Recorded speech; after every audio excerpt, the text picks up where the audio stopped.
Am I the a-hole for telling my kids I am not okay with calling their stepmom Mom? 2 years ago, my husband left me for my best friend after 20 years of marriage, and they got married. As much as I loved my husband, his affair wasn't a surprise. My mother-in-law told me in our wedding day that men like him don't stay loyal to women like me. She was right. What hurt the most was the betrayal from my best friend. I loved this woman and considered her a sister. Since then, I have gone no contact from both of them. Any communication regarding the kids goes through a third party. If they are at an event, I don't go there. My kids know this and have respected this boundary. They know not to mention them to me, and we celebrate birthdays separately. The kids are now 16 female, 17 male, 17 female, 18 female, and 21 male. Recently, when we were all at our house, 16 female asked me if I was okay with her calling her stepmom Mom.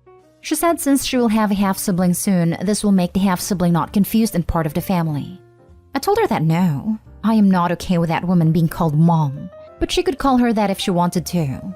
Just because I don't like it doesn't mean she doesn't have to do it. I won't be mad at her if she calls her Mom. The other kids started getting mad at her, but I shut them down. My mother-in-law called me screaming, saying I'm alienating the stepmom, and I should have told 16 female that I'm okay with it. I have an honest policy with my kids. I'm always open and honest with them. Just because I do not personally like something they do, doesn't mean I don't let them do it. For example, 17 male has a lot of piercings I personally do not like, but that doesn't mean I forbid him from having them. Now for the top comments before the little update. Not today, hole. At 16, the kid should be able to understand why you would not be okay with that. Besides, I don't see how the half-sibling would be confused if everything is explained to them like any other blended family. Sounds like someone whispered in your kid's ear about calling the mistress Mom thing, because I don't think a 16-year-old would think about it on their own. I would like to say that my former best friend is better than that, but then again, she also slept with my husband after 15 years of friendship, so maybe I don't know her that well. It may not be the mistress. It could be your ex or your ex's mother, since she seems so angry about it. Your ex's mother. Possible. She loves her new daughter-in-law. No one was happier in the divorce than her, because she now finally has a daughter-in-law of her class, rather than one below it. You handled that very maturely and reasonably. Your ex-mother-in-law is just an a-hole, and don't listen to her. I think that you are being graceful in the face of great pain and sacrifice. You sound like an excellent mother. I'm sorry you're going through this.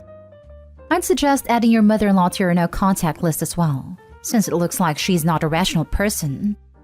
Can I call her Mom and are you okay with me calling her Mom are two very different questions. The first one, the answer can be controversial. If you had said no, then she could have argued with you. You said yes. No arguing there. The second one, she is asking you about a feeling. You can't control a feeling. She can't be mad because you feel things. What makes a difference between a good and a bad person is not the feeling they have, but what they do with the feeling. You are not a bad person for having a feeling, and you were definitely a good person for having a bad feeling, but choosing to handle it the hard way. Not today, hole. Now for the little update. I just went up to my daughter's room. I gently asked her why she gave mother-in-law my number. She said because grandma asked her. I asked if it was her idea to call stepmom Mom. She said yes. I told her she is more than allowed to call her Mom. It doesn't matter how I feel about it. I also told her that I want no contact with her grandmother for a reason, and she isn't allowed to give my number out to people I don't talk to. She apologized. Also to the people asking about the stepmom. She was my best friend for 15 years and the kids considered her an aunt. When the affair happened, the oldest kid stopped talking to her, but the youngest was very attached to her still. Maybe that's why she feels comfortable with calling her Mom. Either way, it's her choice. I would also like to address a few things. To those of you accusing me of blaming the stepmom and not my husband for the affair, I blame both.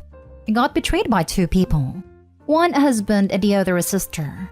A betrayal from a sister hits just as hard as a betrayal from a husband. And secondly, some of you have been commenting on why my daughter is so attached to the stepmom. My youngest is a very loving person. Her stepmom has been in her life since she was 1 year old.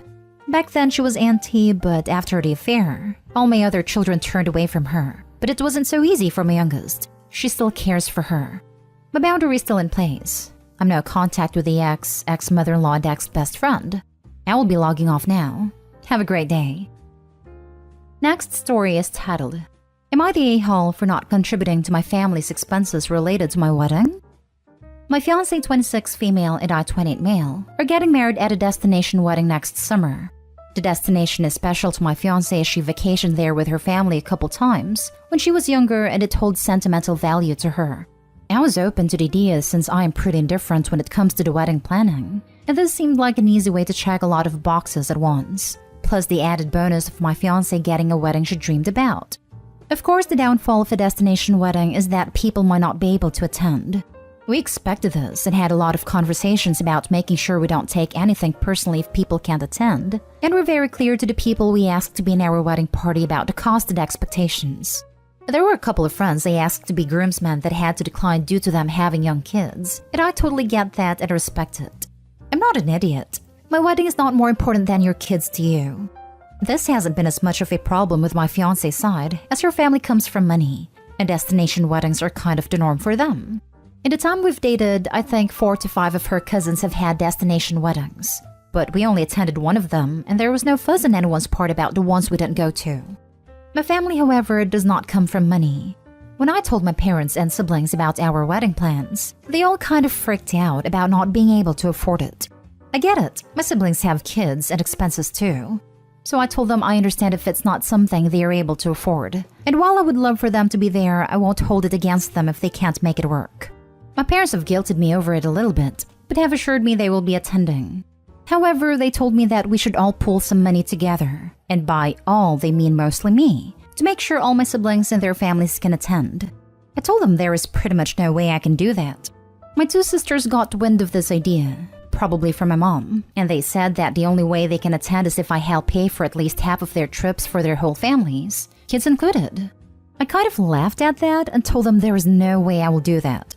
They said that since I am the one who decided to have a destination wedding, and that it is my responsibility to make sure my family can all attend.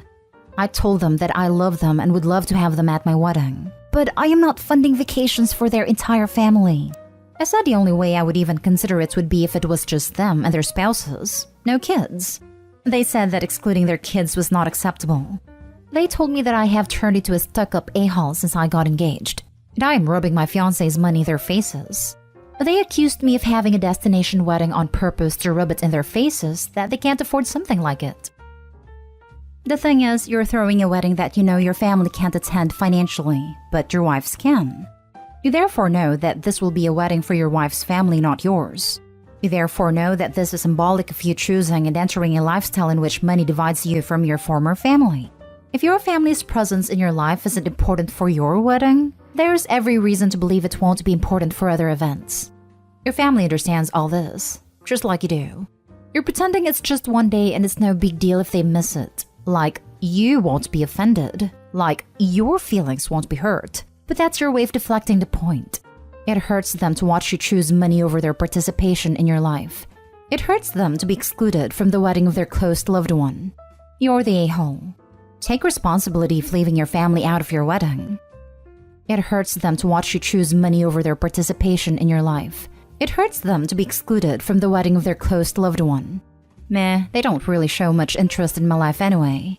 Heck, when my sisters FaceTime me to complain, it was the first time either of them had taken the time to call me in almost 18 months. I am 10 years younger than my older sister and 8 years younger than the other. I have been an afterthought in their lives ever since they started having kids. I don't hold it against them. I get it. Their families are the most important things in their lives. I make sure to send cards for each of their kids on every birthday, gifts for every kid at Christmas. I don't even get a text from them on my birthday. Maybe you're right. Maybe I'm kidding myself into thinking I actually want them there. And this is just my subconscious reminding me that they don't give a f about me unless they think they can get something out of it. But for them to act like they actually care about my important life events kind of makes me laugh now that I think about it. Based on this, not an a-hole. You're not close and that sucks. But you are doing your due diligence in the relationship and they aren't. The age gap can make sibling relationships more complicated. Everyone sucks here. Yeah, sure, it's your wedding. No, you don't need to pay for anyone to attend. But saying you'd love for them to come is deeply disingenuous when you've set this up, or allowed it to be set up, rather, in a way you know only works for your fiancé and her family.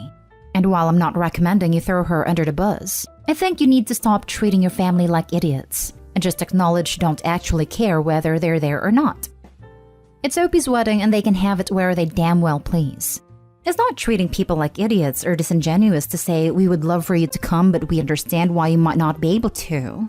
Other people's finances aren't their problem and shouldn't dictate their choices. Next story. Am I the a-hole? I went with my friend to a restaurant that was originally reserved for me and my wife. Yesterday was my birthday. My 30 male wife, 28 female and I had made reservations at this really nice Korean barbecue restaurant for dinner. My wife is also 4 months pregnant. However, her friend wanted to hang out with her and had called her the night before my birthday. My wife said that this was a childhood friend of hers and that she really wanted to spend time with her. I reminded her that it's my birthday, but she just dismissed it, saying my birthday comes every year, but her friend will be leaving for Germany in a few weeks. I told her that she could go after my birthday as well, but she did not listen and just went to a sleepover at her friend's place. I got really mad at her. But instead of waiting for her to return home to talk things out, I asked my friend if he would like to hang out with me. He was fine with it, so we spent the day fishing, grilling, hiking, and went to the Korean barbecue for dinner. When she came home after spending time with her friend, she apologized to me saying it was an unavoidable circumstance. I told her that it wasn't a problem, and that I spent the day with my best friend. She got mad that I would take him to the restaurant that we had booked for ourselves. I said that it was originally for us, but since she prioritized her friend over me, I took the person who prioritized me on my birthday. She said that I'm controlling and that I shouldn't be deciding who she spends time with. Now she's neither talking to me nor coming out of the room. I think I went too far by telling her whom she should be spending time with. Am I the a-hole? Now for the comments. But you didn't tell her she shouldn't spend time with her friend? You only asked that she not do it on that specific day. What is she talking about? Your wife is playing the victim here. She seems really immature and rude. Not stay home. I know. It's funny because she also stated that her friend is leaving in a few weeks, but his birthday is one day. Normal Darvo crap. Damn. Came back to check on this because of the notification. Didn't really know what Darvo was. Googled it and damn. That is freaking Darvo crap. Legit, she is playing victim now to make Opie feel guilty. And it worked. Opie had to write this because he most likely thought he was the a-hole. Seems to me she's actually the one being controlling. She doesn't prioritize you on your birthday, but then wants to say you shouldn't continue with your plans with your friend in her place. She would have preferred you sitting at home waiting for her on your birthday. That's really not very nice. Edited to add, and correct me if I'm wrong, but this was a milestone birthday? That's not right. Yep, it was my 30th birthday. That's why the fancy restaurant, or we usually stuff ourselves at AC's. Oh wow. Yeah, I think that was a really selfish decision on her part, and you were remarkably cool about it, considering it must have hurt some. So not fair to get mad at you for celebrating with someone who chose to be there for you. I'm confused. What did she expect you to do? Sit at home and cry? Your wife is the a-hole. She didn't need to visit her friend that day. She didn't need to stay out all night and come in the next morning. That's weird. Now for the last story.